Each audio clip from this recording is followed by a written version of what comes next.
Assalamualaikum warahmatullahi wabarakatuh. Perkenalkan, nama saya Velia Muslimah Yamini dengan NIM 2448201077. Di sini saya akan menjelaskan sedikit mengenai organel sel. Sebelumnya, apa sih itu sel? Sel adalah unit terkecil makhluk hidup yang dapat menjalankan fungsi kehidupan. Sel merupakan struktur yang kompleks dan terorganisir dengan berbagai bagian yang bekerja sama untuk mendukung kehidupan. Struktur sel. Sel ini berfungsi sebagai tempat kromosom dan biosintesis komponen di dalam sel, sebagai pusat reaksi, kontrol aktivitas dan reproduksi sel, penentu pola aktivitas, fungsi dan kerja sel. Bentuknya bulat atau spherical dan umumnya di tengah. Polinuklear. Memiliki diameter 6-8 nanometer, memiliki membran inti atau tidak berpori dan nukleoplasma atau karyolimpe kental, dan nukleolus lebih padat dan tidak terbungkus membran. Mengandung DNA dan tempat sintesis RNA pada sintesis protein. Ini merupakan struktur dari inti sel. Selanjutnya, membran inti sel terdiri dari dua lapisan dengan pori 400-700 ampere dan berjarak 200-300 ampere. Pori kompleks mengatur aliran ion dan molekul. Inti sel berhubungan dengan retikulum endoplasma dan ribosom. Memiliki kromatin yang terdiri atas DNA yang bergabung dengan histon. Memiliki DNA dan RNA polimerase dan enzim glikolisis dengan siklus asam sitrat.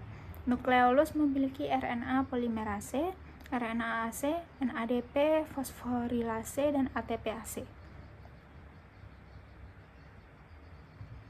Selanjutnya, bagian nukleolus. Nukleolus menempel pada nukleus.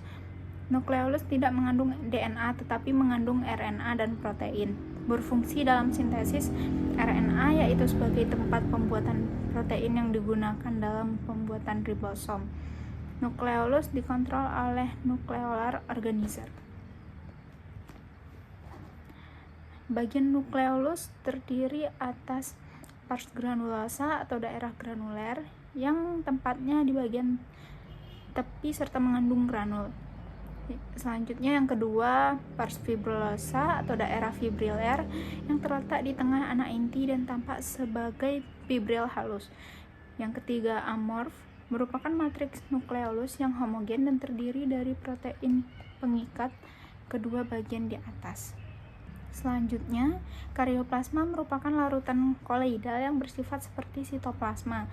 Derajat viskositas lebih tinggi dan berhubungan dengan sitoplasma melalui poros nuklearis. Cairan inti sel disebut juga substansi interkromatin. Protoplasma aktif melakukan metabolisme yang terdiri atas sitoplasma dan vakuola. Selanjutnya, sitoplasma pada seluruh area antara nukleus dan membran plasma yang penuh dengan organel terspesialisasi. Terdiri dari ekstoplasma yang sifatnya lebih kental dan banyak granula, dan endoplasma yang sedikit granula. Mengandung senyawa organik hasil metabolisme dan organel. Komponennya terdiri atas 75-85% air, 10-20% protein, 2-3% lipid, 1% karbohidrat, dan 1% senyawa anorganik. Selanjutnya, protein membentuk filamen sitoskeleton selain mikrotubula yang terdiri atas tubulin A dan B, mikrofilamen, mikrotrabekula, dan filamen intermedia. Terjadinya glikolisis, hidrolisis, dan proses lainnya. Selanjutnya, granula adalah organel dan inklusio untuk fungsi metabolisme sel. Di antara organel dan inklusio terdapat matriks dari sitoplasma yang terdiri dari molekul protein berupa makromolekul, dan komponen lainnya itu terdiri atas karbohidrat, lipid, vitamin, enzim, dan bahan organik dan anorganik berupa ion. Bahan tersebut menyebabkan sitoplasma berbentuk bahan setengah cair dengan derajat kekentalan tertentu atau pada derajat sol dan gel. Sifat fisiologisnya yaitu iritabilitas atau sel saraf, konduktivitas atau kemampuan meneruskan rangsang, kontraktilitas, kemampuan mengubah panjang, absorpsi dan asimilasi, mengambil bahan dari sekitar alam dan menggunakannya untuk metabolisme sel. Yang terakhir, ekskresi dan sekresi. Respirasi dibantu oleh enzim dalam sitoplasma, pertumbuhan dan pembelahan sel yang menjadi bagian pada siklus hidup sel, misalnya kemampuan tubuh dan membelah diri. Vakuola berisi cairan sel dan setiap vakuola ini dibungkus dan membran tonoplas yang memisahkan antara sitoplasma dengan cairan vakuola. Vakuola memiliki kemampuan untuk mengakumulasi substansi dengan transport aktif dengan enzim spesifik.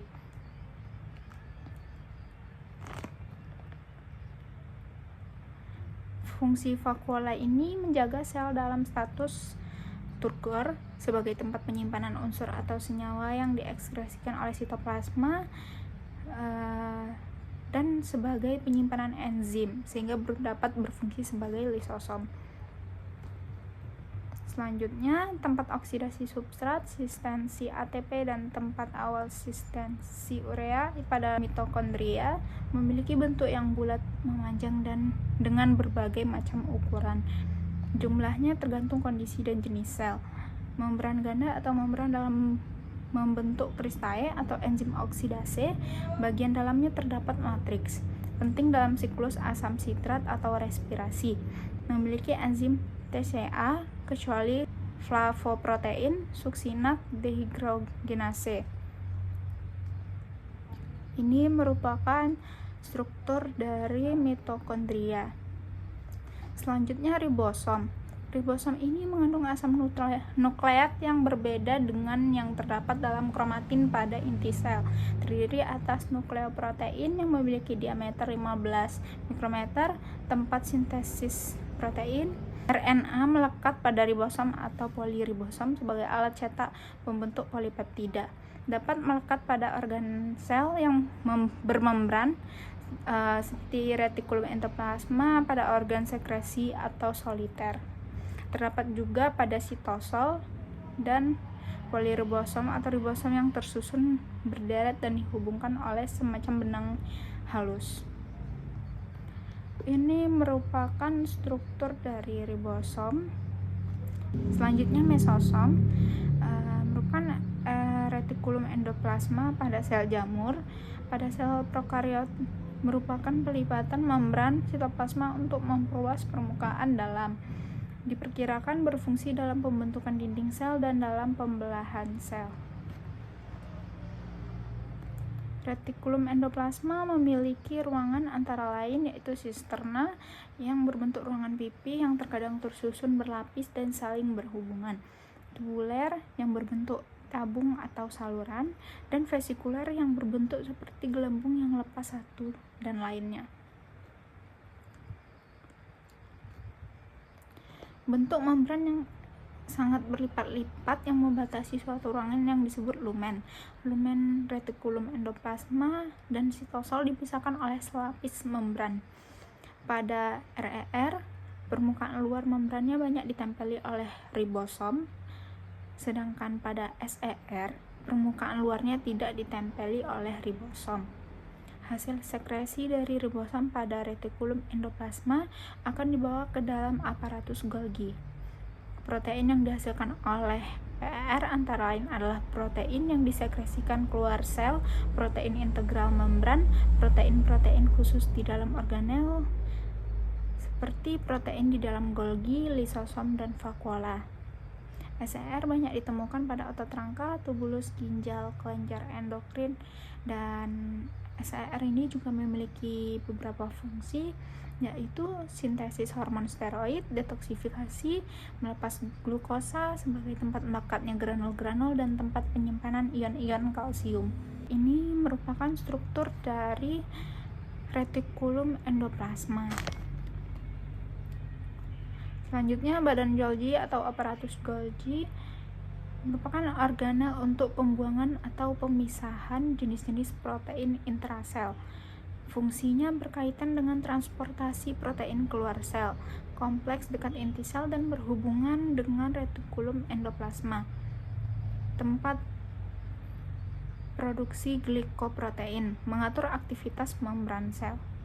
Selanjutnya lisosom. Lisosom merupakan organel yang memiliki enzim hidrolase yang memiliki diameternya sekitar 250 sampai 270 mikrometer. Memiliki bentuk bulat atau oval dan jumlahnya tidak menentu. Berisi partikel kecil berukuran 55 sampai 80 ampere. Lisosom primer langsung berasal dari aparatus Golgi. Sitolisosom menghancurkan bahan sel yang sudah tidak terpakai. Fungsi lisosom primer yaitu untuk sekresi enzim, fusi dengan mitokondria yang telah mati dan menjadi sitolisosom, fusi dengan vesikel pinositosis, fusi dengan fagosom, fusi dengan lisosom lain membentuk badan multivesikuler. Berikut merupakan struktur dari lisosom. Selanjutnya, kloroplas ini berfungsi sebagai tempat fotosintesis yang memiliki pigmen klorofil membran ganda. Plastida berwarna yaitu chromatopora atau kloroplas, klorofil yang berwarna hijau, dan kromoplas, xanthofil berwarna kuning. Plastida tidak berwarna, leukoplas, leukoamioplas atau pati, elaioplas atau lemak, dan proteinoplas.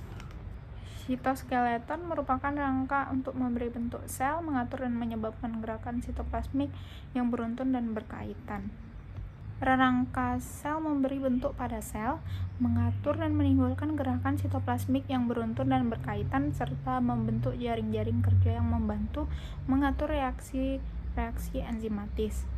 Terdapat 4 macam filamen penyusun sel. Filamen pertama sangat halus, teranyam, membentuk jejala trimatra. Jejala ini disebut jejala mikrotrabekula. Nah, selanjutnya ini struktur dari mikrotubula. Selanjutnya mikrofilamen. Mikrofilamen merupakan protein fibrosa yang bergaris tengah 60 angstrom dan tidak berongga. Terdapat banyak macam mikrofilamen, beberapa di antaranya yang penting adalah protein-protein kontraktil yaitu aktin, miosin, troponin, dan tropomiosin. Aktin dapat berada dalam bentuk monomer aktin G dan filamen aktin F. Selanjutnya organel lain, itu ada sentriol atau proses pembelahan sel, fibril berbentuk benang atau kontraktilitas, power-sel, otot atau biofibril, dan mikrobodies, sekresi enzim peroksidase atau peroksisom, dan inklusio atau paraplasma, hasil metabolisme tetapi tidak ikut dalam proses metabolisme. Peroksisom, ruang metabolisme khusus dibungkus membran tunggal, mengandung enzim mentransfer hidrogen dari beberapa substrat ke oksigen menghasilkan hidrogen peroksida. Beberapa peroksisom menggunakan oksigen untuk memecah lemak dan diangkut ke mitokondria sebagai bahan bakar. Tumbuh dengan menggabungkan protein dan lipid. Materi yang kedua, teori sel. Sel memegang peranan penting dalam aktivitas fisiologis karena menghasilkan enzim dalam metabolit. Sel juga memiliki asam nukleat yang berperan dalam sintesis protein dan hereditas. Aktivitas respirasi, fotosintesis, dan metabolisme dilakukan oleh sel. Sel sebagai satuan terkecil dari makhluk hidup memiliki organel dan sistem organisasi, melakukan metabolisme, menyusun jaringan setiap organ makhluk hidup, dan ada interaksi dan komunikasi antar sel. Sel sebagai satuan struktural yaitu sel menyusun struktur tubuh dalam suatu organisme, dan sel sebagai satuan fungsional yaitu suatu sel dapat melakukan fungsi fisiologisnya sendiri dan mendukung fungsi fisiologis organisme. Perkembangan teori sel. Menurut beberapa ahli dapat kita lihat di sini fungsi sel ini memiliki fungsi yaitu yang pertama mengambil nutrisi, mengoksidasi, mengeluarkan zat sisa, transfer senyawa, pertumbuhan dan perkembangbiakan. Bentuk sel ini dia uniseluler, multiseluler, batang atau basil pada bakteri, bulat atau kokus pada bakteri, memiliki badan buah atau mushroom, Diplococcus, Sargina, Streptococcus, Staphylococcus, dan spiral atau koma. Ukuran sel ini sangat kecil dan diperlukan mikroskop monokuler, binokuler, elektron atau inverter dengan perbesaran 100 kali atau lebih. Panjang atau lebar sel dapat diukur dengan mikrometer okuler yang telah dikalibrasi dengan mikrometer objektif. Sel eukariot dan sel prokariot ditentukan berdasarkan ada tidaknya membran inti dan cara sel menggunakan energi. Sel eukariot, sel yang memiliki membran inti ini terdapat pada sel hewan, tumbuhan, dan manusia. Sel ini memiliki ukuran 1-100 mikrometer dan lebih kompleks. Multiseluler atau uniseluler bersifat aerob, organel kompleks dan terbungkus membran. Struktur DNA lurus dan sangat panjang membentuk spiral ganda pada inti sel, mitokondria, dan kloroplas. RNA disintesis di dalam inti sel, protein disintesis di dalam sitoplasma. Respirasi dilakukan pada mitokondria. Membran inti sebagai pemisah inti sel dan retikulum endoplasma, memiliki nukleolus, kromosomnya mengandung histon.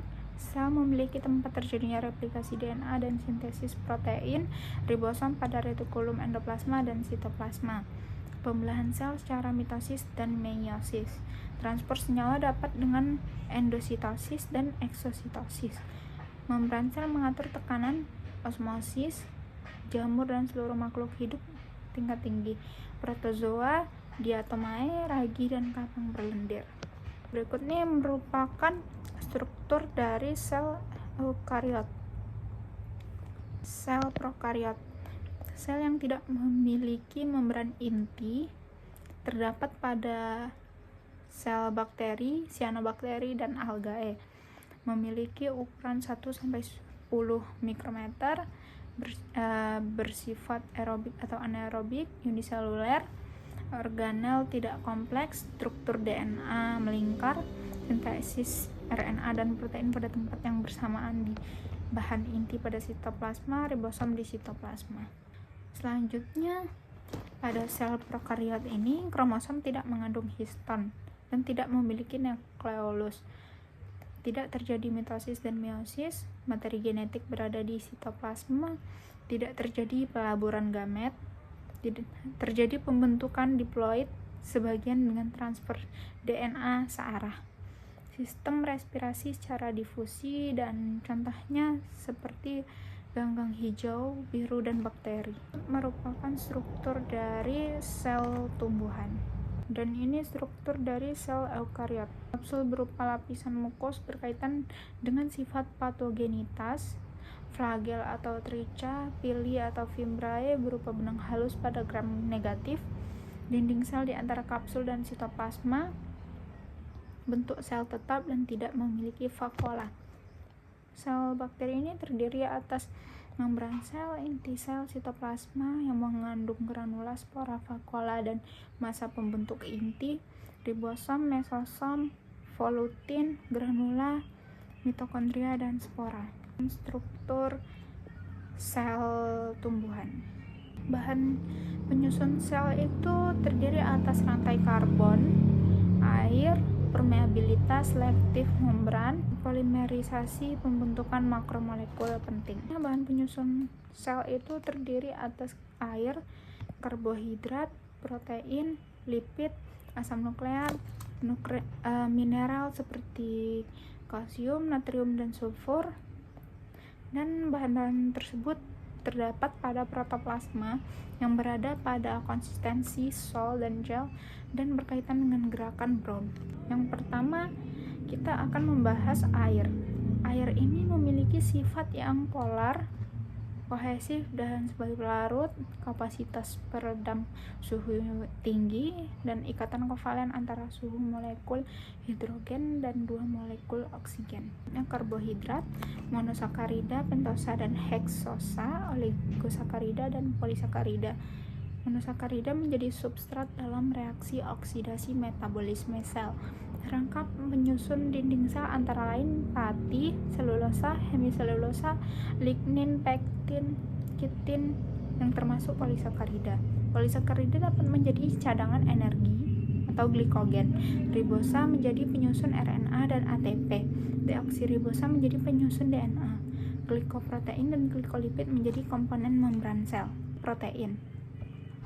Protein tersusun atas asam amino yang terdiri atas 20 asam amino. Setiap asam amino memiliki gugus amino, gugus karboksil, dan gugus R. Asam amino dapat bersifat polar, nonpolar, atau netral, serta memiliki karakter yang khas. Antara asam amino dihubungkan dengan ikatan peptida. Fungsi protein bersifat spesifik, misalnya enzim. Struktur protein antara lain primer, sekunder, tersier, dan kuartener. Lipid memiliki sifat yang hidrofobik. Asam lemak tersimpan di dalam sitoplasma sel dalam bentuk molekul trigliserida. Asam lemaknya larut dalam pelarut organik seperti benzena, etanol, eter, dan kloroform. Fosfolipid komponen utama dari membran sel. Steroid termasuk hormon. Asam lemak tak jenuh itu ada pada tumbuhan dan asam lemak jenuh pada hewan. Gliserida sebagai sumber energi. Lemak disimpan pada jaringan bawah kulit. Pada sel tumbuhan memiliki dinding sel tebal yang tersusun atas selulosa, memiliki kloroplas, biasanya tidak ada nukleus, badan Golgi, dan lisosom. Selanjutnya di sini saya akan menjelaskan mengenai siklus sel. Setiap organisme baik uniseluler maupun multiseluler berasal dari hasil pembelahan sel. Siklus sel adalah rangkaian kejadian terurut yang terjadi dalam sel yang menyebabkan membelah menjadi dua sel anak. Proses ini penting untuk pertumbuhan, perkembangan, perbaikan jaringan, dan juga reproduksi. Siklus sel prokariotik dan eukariotik. Jenis pembelahannya pada sel prokariotik itu pembelahan biner, sedangkan sel eukariotik pembelahan mitosis dan meiosis. Kompleksitas pada prokariotik lebih sederhana dan cepat, sedangkan pada eukariotik lebih kompleks dan lama. Replikasi DNA pada prokariotik terjadi di sitoplasma, sedangkan eukariotik terjadi di dalam inti sel. Selanjutnya, organel pada prokariotik tidak ada organel yang terlibat, sedangkan pada eukariotik organel seperti sentriol dan benang spindel itu terlibat. Selanjutnya, regulasi pada prokariotik itu kurang terkontrol, eukariotik terkontrol ketat dan dengan titik pemeriksaan. Selanjutnya, jumlah kromosom pada prokariotik biasanya satu kromosom sirkular, dan pada eukariotik banyak kromosom linear. Berikut ini merupakan siklus dari sel prokariotik. Di sini terdapat kromosom, dan selanjutnya diduplikasikan si kromosom tadi itu diduplikasikan menjadi dua seperti ini. Selanjutnya terjadi pelekukan dinding sel. Kemudian pelekukan dinding sel tadi dia terpisah menjadi dua sel yang baru. Siklus sel prokariotik. Siklus sel prokariotik terutama pada bakteri umumnya melibatkan proses yang disebut pembelahan biner. Berikut adalah tahap-tahapannya. Yang pertama, replikasi DNA. DNA yang berbentuk sirkular direplikasi mulai dari awal replikasi atau origin of replication. Yang kedua, pertumbuhan sel. Sel memanjang dan salinan DNA bergerak ke ujung sel yang berlawanan. Yang ketiga, pembentukan septum. Dinding sel baru atau septum mulai terbentuk di tengah sel. Yang keempat itu sitokinesis atau septum memisahkan sel menjadi dua sel anak yang identik masing-masing dengan salinan DNA lengkap. Nah, berikut siklus sel eukariotik. Siklus sel eukariotik terdiri dari dua fase utama, yaitu interfase dan fase M atau mitotik, yang terdiri dari mitosis, profase, metafase, anafase, dan telofase. Siklus sel eukariotik atau interfase, fase persiapan sel untuk pembelahan, terdiri atas fase G1 atau G1, sel tumbuhan dalam ukuran mensintesis protein dan organel. Fase S, sintesis, replikasi DNA terjadi menghasilkan dua salinan identik dari setiap kromosom. Fase G2 atau G2, sel terus tumbuh dan mempersiapkan diri untuk mitosis. Fase M atau mitotik atau fase pembelahan sel terdiri dari mitosis, pembelahan inti sel menghasilkan dua inti anak yang identik. Profase, kromosomnya memadat, membran inti menghilang, dan benang spindal mulai terbentuk. Pada metafase, kromosom berjajar di bidang ekuator sel. Anafase, kromatid saudara terpisah dan bergerak ke kutub sel yang berlawanan. Telofase, kromosom mencapai kutub, membran inti terbentuk kembali, dan kromosom mulai mundur. Selanjutnya, sitokinesis atau pembelahan sitoplasma menghasilkan dua anak yang terpisah. Siklus sel eukariotik. Selain mitosis, sel eukariotik juga dapat mengalami meiosis. Meiosis adalah jenis pembelahan sel yang menghasilkan gamet atau sel sperma dan sel telur untuk reproduksi seksual. Meiosis melibatkan dua putaran pembelahan inti, meiosis 1 dan meiosis 2, yang menghasilkan 4 sel anak haploid.